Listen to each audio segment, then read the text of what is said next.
Entonces, yo le doy de veras muchas gracias a Dios en primer lugar y a ustedes en segundo por estar aquí conmigo, permitiendo que yo les transmita algunas de las cosas que he aprendido y otras de las cosas que he vivenciado y en mi carrera o en mi práctica con familias.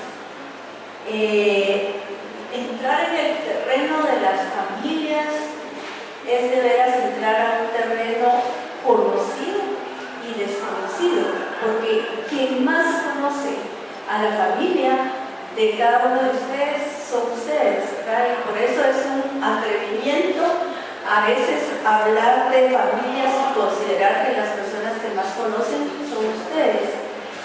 Claro, como un favor, a mí me gustaría que se acercaran más, pero también respeto si se quieren quedar ahí, ¿verdad? Pero sí me ayudaría mucho porque traigo algunos ejercicios para ustedes, ¿verdad? Pero igual, si se quedan y se sienten más cómodos ahí, pues ahí los dejamos, ¿verdad? En mi camino como terapeuta, me ha tocado acompañar a muchas familias y parejas de un momento en que llegan de mucho sufrimiento a dejarlos en un ambiente de tranquilidad, de paz, a lo mejor no de felicidad, pero de paz. Algunas familias o parejas han regresado, otras no las he vuelto a ver y algunas otras han regresado, pero en forma de referencia. Por ejemplo, alguien llama a mi clínica, llega y me dice, mire, a mí me refirió con usted fulano y fulanita, que dice que usted los ayudó un montón, ¿verdad? Yo los ayudé, pero si ya no regresaron, ¿verdad? Entonces esas son las cosas que pasan en nuestra clínica. Es una tristeza ver familias que ya no regresan, pero también respetamos esa decisión de haber pensado que era suficiente o que yo no era suficiente para ayudarles. Entonces, la idea mía de cómo organicé el compartimiento de hoy es, por ejemplo, poner una diapositiva, ¿verdad? O una imagen, y sobre esa imagen puse un objetivo. Por eso voy a estar consultando mis copias. ¿Por qué lo hago? Lo hago porque a mí no me detectaron, pero yo creo que yo he tenido un déficit de atención, ¿verdad? Y si no lo hago así, resulta que me disgregan. Entonces, por eso yo también les voy a pedir favor a ustedes que cuando yo me disgregue, me llamen a la atención y digan, mire, ahí sí se perdió, ¿verdad? Y ya no la vamos siguiendo, por favor, se los pido, ¿verdad? Entonces,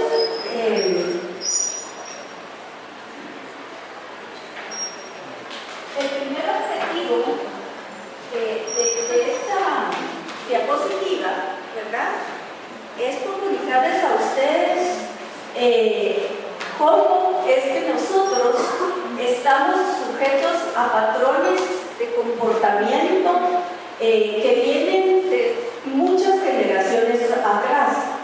Pero al no estar conscientes de que esos patrones están funcionando en nuestras vidas y en nuestras familias, entonces estamos como a merced de esto. ¿Qué es un patrón según la terapia familiar? Un patrón es una serie de creencias, de pensamientos, de costumbres que se van transmitiendo de generación en generación. Y solo déjenme comentarles que en este caso de los patrones existen los patrones funcionales, es decir, que funcionan, y los patrones disfuncionales, que es decir, que en lugar de causar lo que la familia quiere, lo que provocan es un desequilibrio familiar. Entonces, por ese lado nos vamos a estar yendo, ¿verdad? En el sentido que, haciendo un resumen, existen patrones de tres tipos: los patrones funcionales, los patrones disfuncionales y los patrones anodinos, ¿verdad? Que ni fu ni fa. déjenme comentarles algo. Está una familia y están sentados a la mesa. El padre de familia de repente nota que la señora, como de costumbre, le sirve una hogaza de pan, ¿verdad? O baguette, o como sea. ¿Cómo?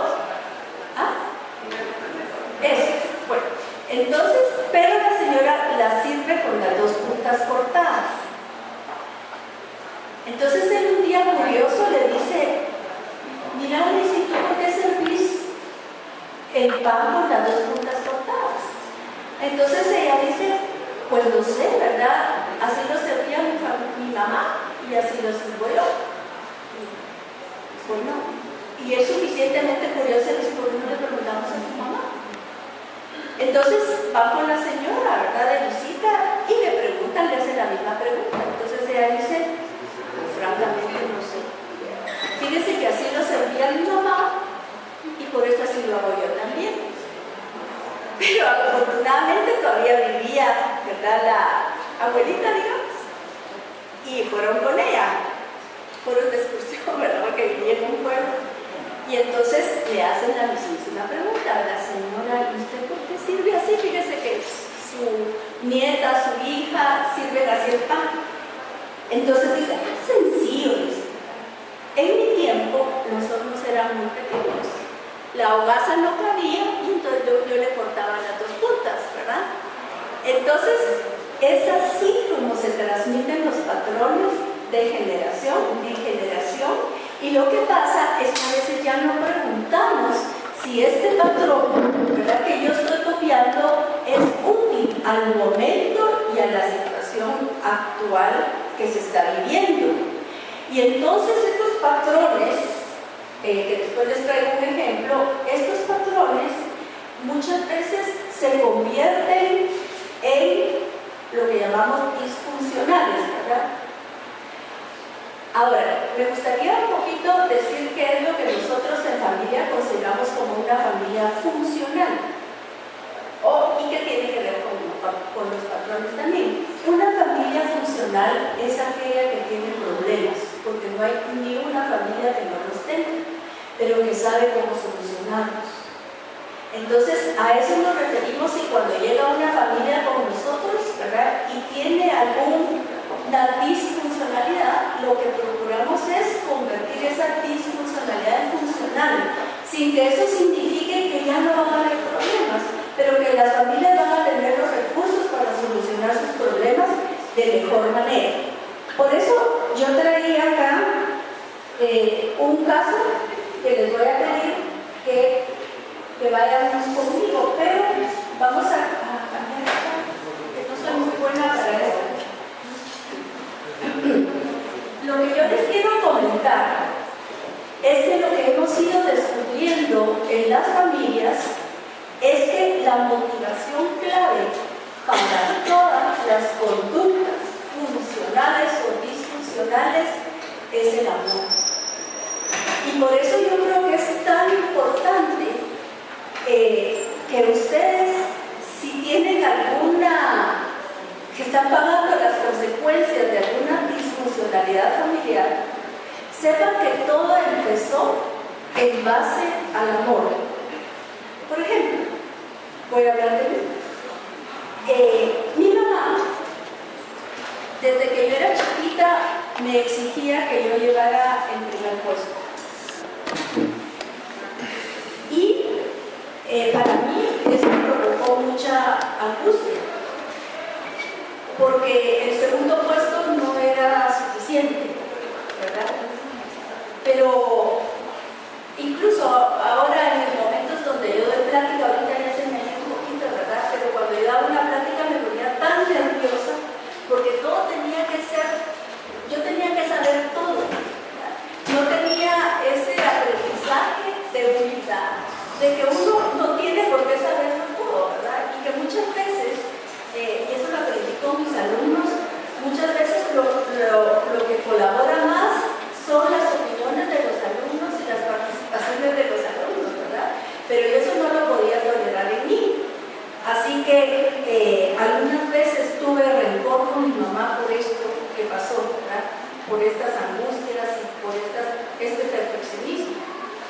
Pero luego, ya metida en todo este movimiento familiar, me doy cuenta que mi mamá fue una persona que llegó a tercer año primaria.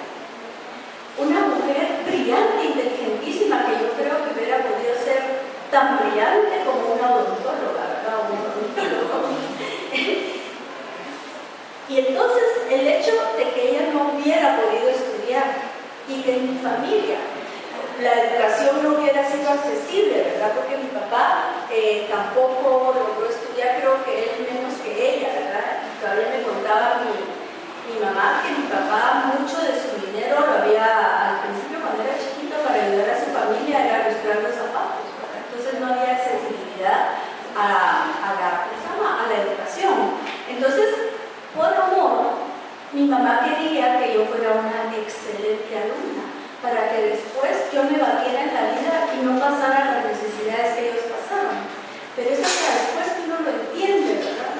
Por eso es que el objetivo de una plática como esta, en mi afán, es honrar a los antepasados. Porque todo lo que ellos hicieron, aún las conductas que ustedes pudieran considerar que fueron terribles, las hicieron por amor. Después explicaré, ¿verdad? Porque yo también tengo muchas dudas, porque este entrenamiento que nosotros hicimos, como ustedes lo saben, es un entrenamiento constante y perenne, ¿verdad? Y constantemente surgen fuentes de conocimiento que hacen que uno tenga que tener la humildad de decir yo no lo sé todo, ¿verdad? Entonces, ese es mi objetivo central, que nuestros antepasados siempre tuvieron el deseo de que sus generaciones fueran mejor. De igual manera, como ustedes tienen el afán de que sus descendientes tengan una mejor vida de la que ustedes han tenido, ¿o no es así? ¿Alguien no quiere eso para sus descendientes? Si esto se ha visto también en tías, ¿verdad? Que a lo mejor la tía no se ha casado o no se casó nunca, pero está ahí presente con la familia tratando de ayudar, ¿verdad? Y a veces dicen esa tía chute, pero esa tía chute tiene un buen afán, el afán de ayudar, aunque no lo haga de la mejor manera posible, ¿verdad? Entonces, como les decía, ese es el objetivo principal. Ahora, si pasamos a otra.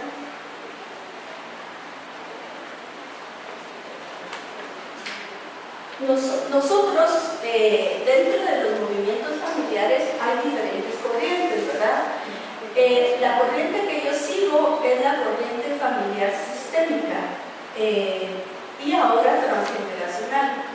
Entonces, la corriente familiar sistémica lo que hace es ver a la familia como un sistema, ¿verdad? Y me encanta poner el ejemplo con ustedes, o si me ayudan, ¿verdad? Pero, por ejemplo, yo creo que la dentadura es parte de todo un sistema, ¿no?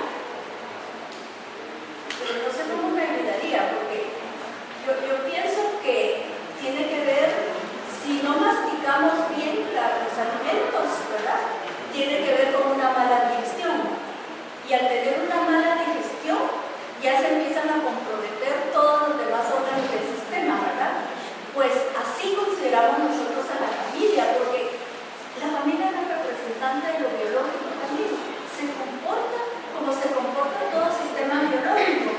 Y eso es lo lindo, ¿verdad? Porque cuando nosotros empezamos a dar clases en psicología, psicólogos, pues decimos, miren, el ser humano es un ser que no se puede dividir y que tiene una instancia biológica, tiene una instancia psicológica, ¿verdad? Tiene una instancia mental y tiene una instancia espiritual. Entonces, igual sucede en la familia, ¿verdad? Entonces, cuando miramos una familia, la miramos desde el aspecto biológico, la miramos desde el aspecto psicológico, mental, emocional y desde el aspecto espiritual. Y,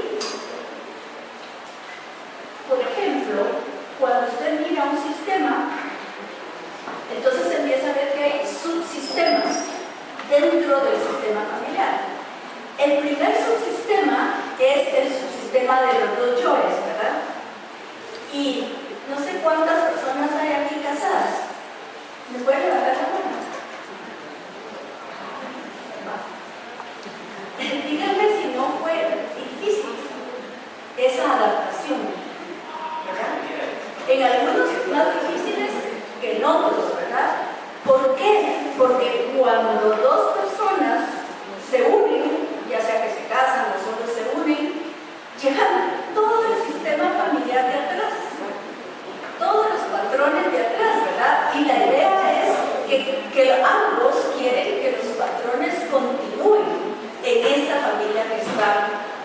viviendo ahorita. Pero ese afán de que continúen los patrones que cada quien trae no es un afán malo, ni es un afán egoísta. Es un afán de honrar y dar un lugar a todo lo que yo aprendí, que era una esposa, todo lo que yo aprendí, que era una madre. Y el otro también viene con esa concepción, ¿verdad?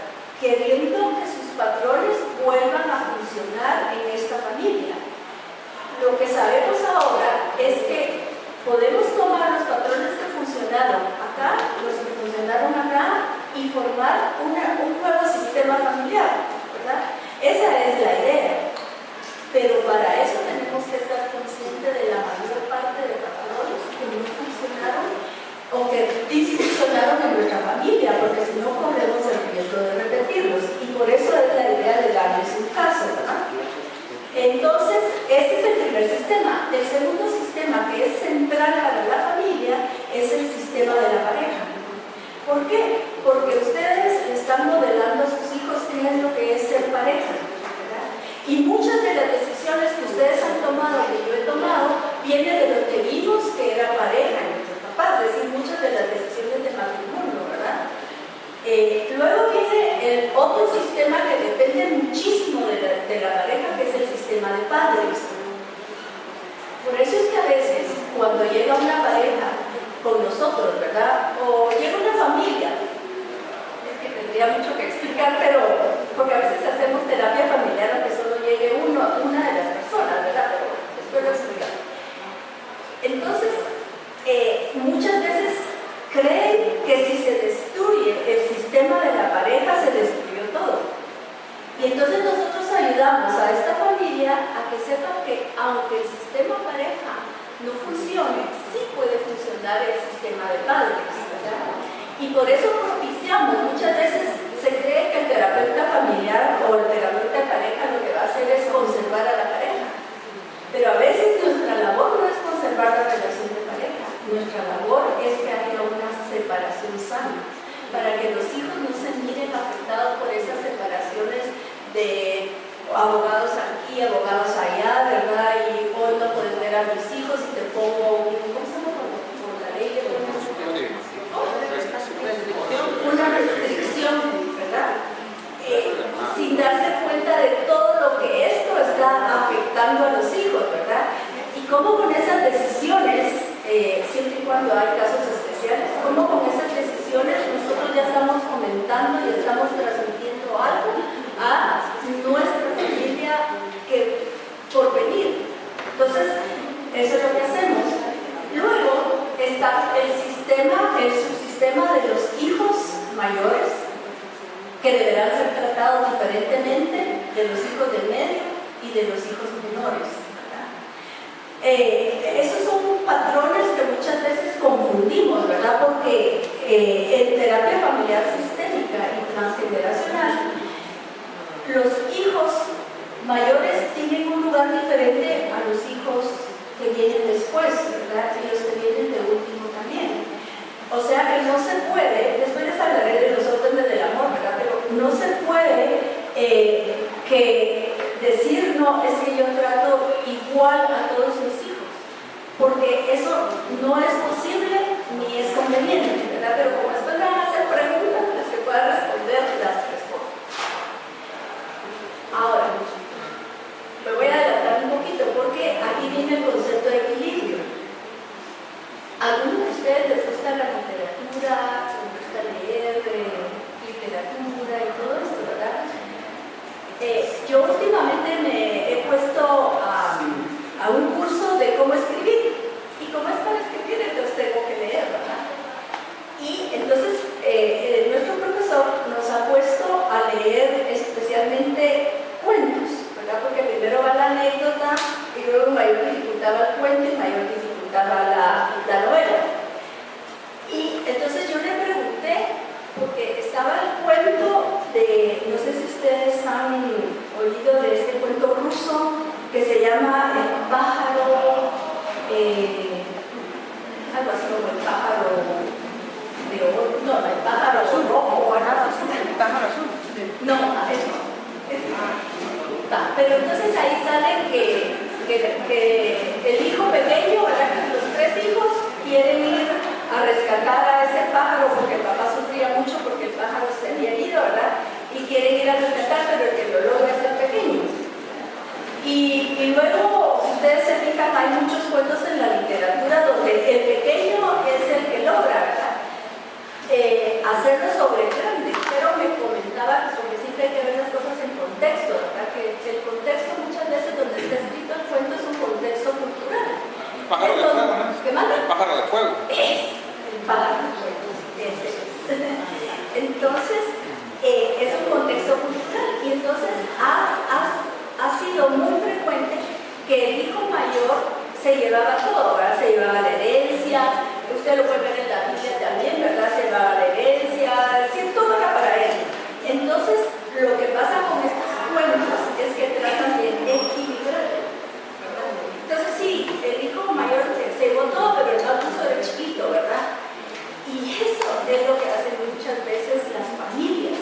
No, siempre. Las familias lo que tratan es de que haya un equilibrio. Voy a disgregarlo otra vez, pero, por ejemplo, llega conmigo esta familia, ¿verdad? El niño está teniendo muchas dificultades en el colegio, sobre todo dificultades de comportamiento. Entonces yo cito a los papás, ¿verdad? Para ver qué es lo que está pasando en esta familia. Entonces ella dice, es que yo siento que él, su esposo, no me apoya con la educación de los niños, porque él sale a trabajar, cuando llega que quiere estar con sus hijos, ¿verdad? Pero él no se ocupa de la disciplina, soy la que se ocupa de la disciplina, tengo que ser yo. Y yo sí quiero, parecido a mi mamá, ¿verdad? Yo sí quiero un hijo que se defienda en la vida, etcétera, ¿verdad? Entonces él habla también de sus patrones familiares y de cómo a él le enseñaron a estudiar y fue un hombre de mucho progreso, pero su papá nunca estuvo encima de los deberes, ¿verdad? Entonces ya empiezan a ver ustedes un patrón aquí. Pero resulta que viene ella y como es tan estricta con este niño, ¿verdad? Porque lo regaña, le dice un montón de cosas que no le da pena. Entonces, como ella es tan estricta, él se porta más suave, ¿verdad? Que es parte de equilibrar. Como él se porta muy suave, ella se porta mucho más estricta todavía, ¿no? Entonces, ese es el patrón que nosotros vamos a querer romper en esta familia, ¿verdad? Porque este es un caso que me acaba de llegar. Entonces, por eso digo nuevamente, el afán de la familia, el afán de los padres, etcétera, es siempre lo mejor para los hijos, aunque se equivoquen, o los descendientes, ¿verdad? Aunque se equivoquen en esa labor. Luego ahí atrás puse lo que para mí es muy importante, ¿verdad? Porque ahí atrás están todas las demás generaciones, ¿verdad? Aquí atrás están los papás de los papás, o sea, abuelos, ¿verdad? Están los bisabuelos, etcétera, etcétera, ¿verdad? Todos participando de lo que usted es ahora y de lo que va a hacer en el futuro las nuevas familias que ustedes integren, ¿verdad? Por eso para mí es esto tan importante de compartirlo con ustedes. Entonces, pasando a la otra, ya que explicamos. Ahora, ¿cuáles son las funciones que tienen los patrones familiares, verdad? Una es, debía haber empezado por lo que debiera tener el título más grande es los órdenes del amor, ¿verdad? Que les voy a explicar a qué se refiere. Por amor, la familia, ¿verdad? Es algo a lo que nosotros tenemos el derecho, si lo quieren poner de otra manera, de pertenecer. Una de las cosas más duras que le pasa a todo ser humano es sentir que no pertenece a su familia, pero sucede, ¿verdad? Por ejemplo, hablamos de uno de los hijos que se sacrifica haciendo lo que ustedes conocen como la oveja negra, ¿verdad? Que nosotros le llamamos el paciente